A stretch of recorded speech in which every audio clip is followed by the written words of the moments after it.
emoção vai rolar. Doutor Ira chegou pra te ajudar. No programa Saúde é Notícia, trazendo saúde com muita alegria. Sintoniza 93, o mundo mundial. O doutor tá na área, é sensacional. Com dicas e conselhos pra te proteger. A saúde é notícia, vai te fortalecer.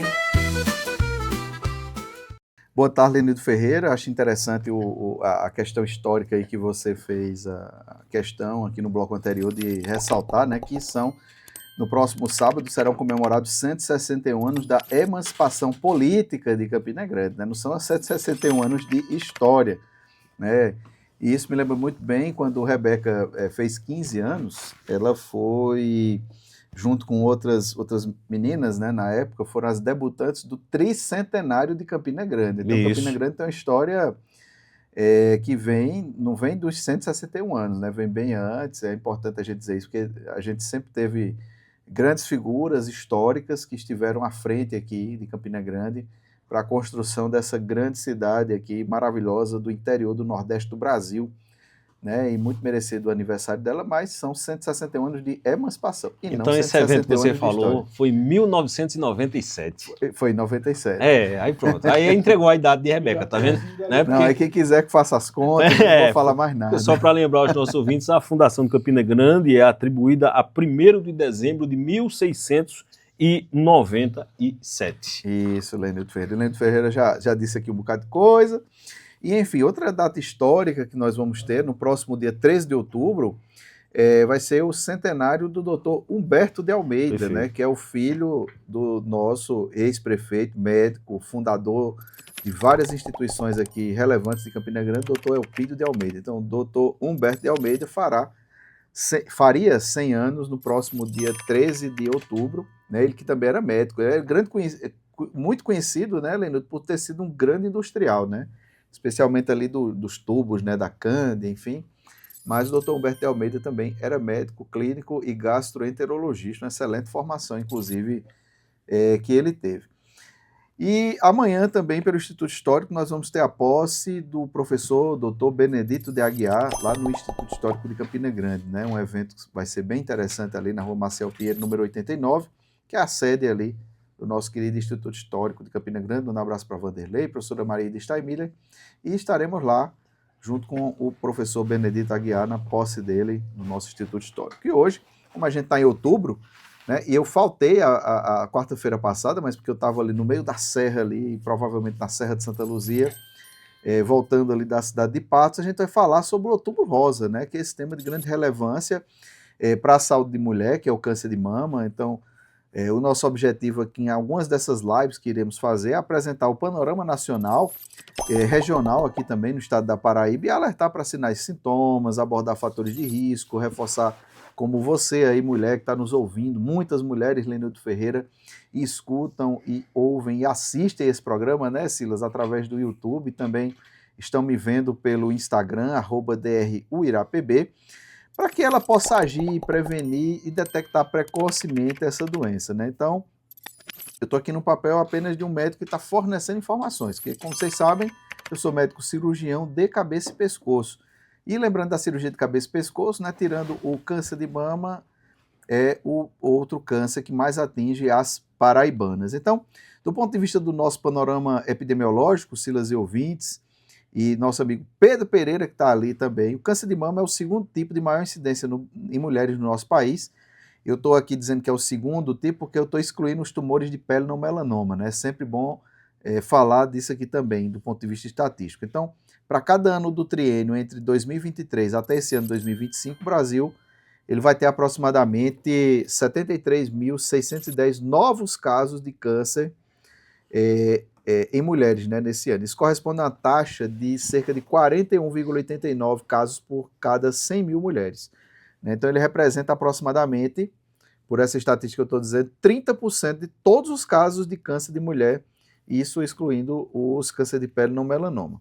E também o câncer de mama é a principal causa de óbito entre as mulheres no nosso país, né, por câncer. Né? Então, essas taxas ajustadas de mortalidade, elas têm variado, né, com tendência de estagnação e tem queda em alguns períodos, mas assim continua preocupante. Então, em 2021, os óbitos por câncer de mama, Lenil de ouvintes, representaram cerca de 16,1% do total de mortes por câncer entre mulheres, isso no Brasil. Né? Nas faixas etárias de 50 a 69 anos, concentra cerca de 45% dos óbitos são por câncer de mama, né? Os óbitos de câncer no nosso país. As regiões sul e sudeste, elas têm as taxas mais elevadas de mortalidade ajustada. Entretanto, essas diferenças nas regiões, elas vêm diminuindo ao longo dos últimos anos. Como essas regiões são mais desenvolvidas economicamente, o sul e sudeste, elas têm taxas mais altas de incidência. Isso, Silas e ouvintes, porque provavelmente você tem melhor acesso ao serviço de detecção, de rastreio, diagnóstico e também o registro, né? Que não é só diagnosticar, a gente tem que fazer o registro. No Brasil, a gente tem um sistema de registro de câncer chamado de Siscam, tem essa sigla, né? Para fazer o registro dos casos de câncer no nosso país. Então, no Nordeste, Norte-Nordeste, nós ainda temos uma certa deficiência nesse registro fidedigno dos casos de câncer. Então, provavelmente, a gente ainda tem muita subnotificação. Nessas nossas regiões que eu falei, que é Norte-Nordeste, além dessa questão do subdiagnóstico, a gente tem o atraso no diagnóstico e também um tratamento menos adequado. Isso pode contribuir com a maior proporção de casos mais avançados e também de mortalidade, né, que ela é relativamente um pouco mais elevada do que as regiões sul e sudeste. E aqui na Paraíba, segundo os dados do governo do estado, serão cerca de 1.180 casos novos, isso segundo a última estatística, e aproximadamente destes 210 na capital João Pessoa. Em Campina Grande, nossa cidade, um estudo sobre mamografias entre 2015 a 2019 analisou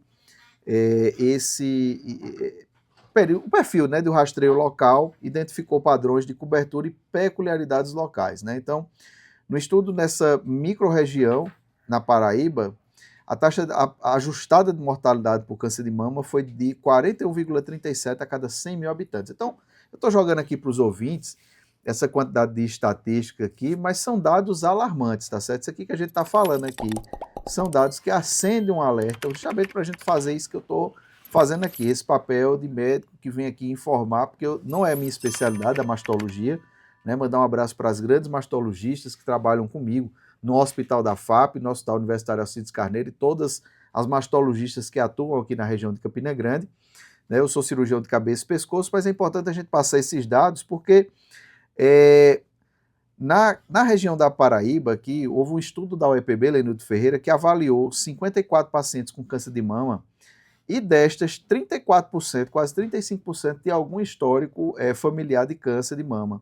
Né? E relataram que o uso de anticoncepcional oral estava em cerca de 67,2% dos casos. Então, ao mesmo tempo que eu estou trazendo aqui dados nacionais para vocês, desses mais de 73 mil novos casos a cada ano, eu também estou trazendo um pouco do panorama local, através de estudos que estão disponíveis aí para a gente contextualizar melhor. Ô, Irá, mas isso aí, utilização do anticoncepcional como causa para o câncer de mama, Não, ele está dizendo assim, não é exatamente uma causa, porque assim, uma coisa que é bom estabelecer para os ouvintes é correlação e causa são coisas diferentes, tá certo? Então não é exatamente a causa. Por quê? Porque a mulher que toma anticoncepcional, ela vai passar um tempo sem gestações, não é isso? E a nuliparidade, a mulher que não gesta, a mulher que nunca amamentou, isso é um fator de risco conhecido para o desenvolvimento de câncer de mama. Tá? Então é mais por causa disso. Não que o anticoncepcional causou isso aí, tá certo? Só aqui, para ficar claro para os nossos rádio ouvintes aqui da Campina FM, para ninguém dizer que eu disse que anticoncepcional poderia causar esse tipo de situação. Então é importante também a gente fazer aqui um alerta, aproveitando esse espaço valioso, para os sinais e sintomas que as mulheres e também alguns homens, que câncer de mama não dá só exclusivamente em mulher não, viu? Pode dar em homem também, claro que numa proporção muito menor, mas também atinge homens. Inclusive a gente tem um grande mastologista aqui de Campina Grande, que é um dos fundadores do serviço de mastologia do Hospital Universitário, Dr. Souza Assis. Ele faleceu de câncer de mama, é mastologista, né, para você ter ideia. Então, é importante a gente dar alguns sinais aqui de alerta para que você procure avaliação médica. Repito, você pode até não ser uma situação de um câncer, mas procure avaliação médica imediatamente. Principalmente o aparecimento de um nódulo na mama ou na axila, geralmente firme, pode ser não doloroso, de crescimento progressivo, presente por mais de 2 ciclos menstruais. Esse nódulo que não está regredindo com o ciclo menstrual, uma alteração na pele da mama, uma retração, espessamento, um aspecto de casca de laranja, né, entre aspas, casca de laranja, tem esse aspecto clínico relevante, alteração no formato ou no contorno da mama, uma retração ou inversão recente do mamilo que não tinha anteriormente. A mulher está com a secreção sanguinolenta, serosa no mamilo, especialmente se ocorrer em uma das mamas. Uma vermelhidão, calor, dor persistente da mama, especialmente se acompanhada de um inchaço, de um edema. E alterações do tecido mamário que não melhorar em algumas semanas, né, do início da observação. Então procure ajuda médica, porque, como eu repito, isso não necessariamente significaria um câncer, né? Então muitas lesões benignas também poderão ocasionar essas alterações, mas o aparecimento, ele indica que você deve procurar ajuda, uma investigação especializada, um exame clínico, se indicado, exames de imagem ou mesmo a biópsia, né? Oira, em relação ao tratamento do câncer de mama, que tipo de avanços houve nos últimos anos em relação especificamente ao câncer de mama, e aproveitando já o gancho, em relação à mamografia? Existe uma certa desinformação, algumas dúvidas em relação à efetividade da mamografia? Qual é o período correto para a mulher começar a fazer a mamografia? Quais são as orientações gerais? Período SUS, a mamografia é recomendada por mulheres a partir dos 50 anos, né? Isso no SUS, né? Ou antes dessa idade, se, por exemplo, ela tiver histórico familiar, né, de câncer de mama, né? Isso é um protocolo do SUS, tá certo, gente? Já existem propostas aí de rever essa idade, de baixar para uma idade de 45 anos, por exemplo, 40 anos, eles estão ainda nessas fases de discussões. Mas o que a gente tem é isso, protocolo a partir de 50 anos, né? E fazer a mamografia anualmente. Mas a questão é que algumas mulheres têm esses sinais e sintomas e não observam, né? E não procuram ajuda, espera, entendeu? Fica o tempo passando, e o tempo é um inimigo quando se fala de tratamento do câncer. E quando se fala em tratamento do câncer, em maneira geral, Lenildo, a nossa tendência é ir para terapias-alvo, né? Então isso aí não é diferente na história na questão do câncer de mama, né? Então a gente tem hoje cirurgias menos agressivas do que eram feitas há um tempo atrás, tá certo? Mastectomias muito radicais. Hoje você consegue tirar segmentos mamários sem dar um defeito estético tão grande, né, para as mulheres. Você consegue ter terapias-alvo, especialmente aquelas a partir de situações onde você vê que aquele tecido mamário é captador de hormônios. Isso aí também gera diferenças no tipo de tratamento que vai ser efetuado. Você tem radioterapias que são menos, vamos dizer assim, que causam menos toxicidade. Você tem quimioterapias mais dirigidas, você tem imunoterapia. Então tudo isso ele veio para somar e dar um prognóstico muito melhor a essas mulheres acometidas dessa enfermidade do que o que a gente tinha, por exemplo, há 30, 40 anos atrás, né? Onde algumas vezes a descoberta de um câncer localmente avançado de mama poderia ser uma sentença, né, para algumas mulheres. E hoje você tem essa situação. E com relação à mamografia também, hoje você tem as mamografias digitais, que elas têm uma acurácia no exame muito maior do que o que você tinha antes, né, quando você tinha um filme de celulose, né, para analisar ali as lesões suspeitas, né, nas pacientes que faziam esse exame. Então, a mamografia digital ela permite que o médico, o radiologista, que vai lá o laudo, ele aumenta, amplia aquela situação dele ter uma determinada suspeita, e isso aí vai guiar os próximos passos do tratamento, vai ser a biópsia guiada por agulhamento, enfim, essas situações que são bem próprias lá do pessoal da mastologia. Tá, Lenildo, isso é uma coisa, só para me lembrar aqui, se eu não me engano, a questão dos 50 anos é na saúde suplementar, tá certo? Só me lembrando aqui de um gancho, né? Na saúde, no Sistema Único de Saúde, realmente é numa idade um pouco mais jovem, né, do que os 50 anos. Isso é questão de saúde suplementar, quem tem plano de saúde, né? Mas isso também está sendo revisto. E as mulheres prestem atenção aí aos sinais que o seu corpo dá, né? A gente sempre enfatiza a questão do autoexame, a procurar o profissional médico com uma certa regularidade, né? E ao notar alguma dessas alterações aqui que eu falei, especialmente a presença de um nódulo, alterações na pele da mama, na consistência, inchaço, saída de secreção sanguinolenta, serosa, não é? Procure ajuda, pode até não ser nada, pode ser uma situação benigna, enfim, que vai precisar ficar no máximo em acompanhamento, mas se for alguma coisa, você tem a chance de fazer um tratamento, um diagnóstico precoce, né? Um tratamento com maior perspectiva de cura, tá certo? Um tratamento que vai lhe causar menos sequelas, tá certo? E é isso, e a gente sempre vem nessa campanha dar apoio para essas instituições que estão aí juntos, né, se abraçando nesse Outubro Rosa, né? Vários hospitais filantrópicos da cidade, os hospitais públicos, o sistema público de saúde, enfim, ele está bem envolvido, né, nas campanhas do Outubro Rosa. Inclusive, a gente já vê aqui em Campina Grande algumas repartições, né, com as luzes rosas, né, para simbolizar o apoio a essa campanha. E falando em apoio à campanha, no próximo dia 15 de outubro, na outra quarta-feira de manhã, que a gente vai ter a abertura oficial do Outubro Rosa lá no Hospital Universitário Alcides Carneiro, né, com a equipe de gestão e com toda a equipe de mastologia, a equipe da Unidade da Mulher, a equipe multiprofissional, né, que faz a assistência a essas mulheres ali no nosso querido Hospital Universitário Alcides Carneiro. Doutor Irá, Deixa eu sim. fazer um questionamento, Lino, antes da gente encerrar. Doutor Irá, antes, quando a gente chegava nesse período de campanha de prevenção ao câncer de mama, se falava muito nas peças publicitárias sobre o chamado autoexame. Eu não sei se sou eu que parei de ver ou se efetivamente parou de ser divulgado ou de ser massificada essa informação com relação ao autoexame. Como é que está essa situação atualmente, Irá? Olha, o autoexame é muito importante, mas a gente sabe que se a mulher detectar no autoexame a presença de um nódulo, e se ele for um nódulo tumoral, realmente ali para ser detectável, um nódulo de 1 centímetro, ele vai ter assim milhões de células já, né?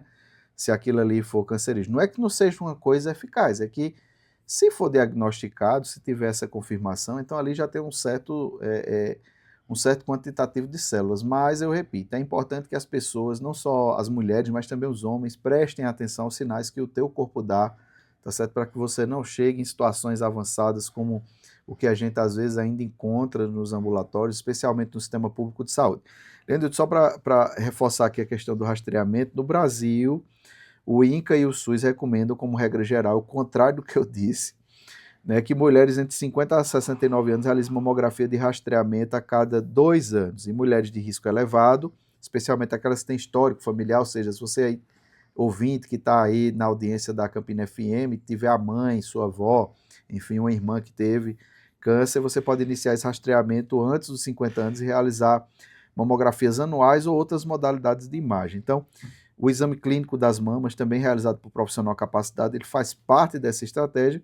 E o autoexame que Silas falou aqui, que fez essa pergunta, embora controverso, ele tem essa controvérsia, Silas, em termos de evidência de impacto na mortalidade, né? Mas ele vai servir como alerta para a mulher conhecer seu corpo, para perceber alterações e para buscar atenção médica. Então, assim, ele tem o seu valor, né? Então, é importante falar dessa situação também e ressaltando a todas as ouvintes aqui da Campina FM que ainda nós teremos 3 momentos dentro do mês de outubro onde poderemos estar falando sobre o câncer de mama, não só restrita nessa live aqui.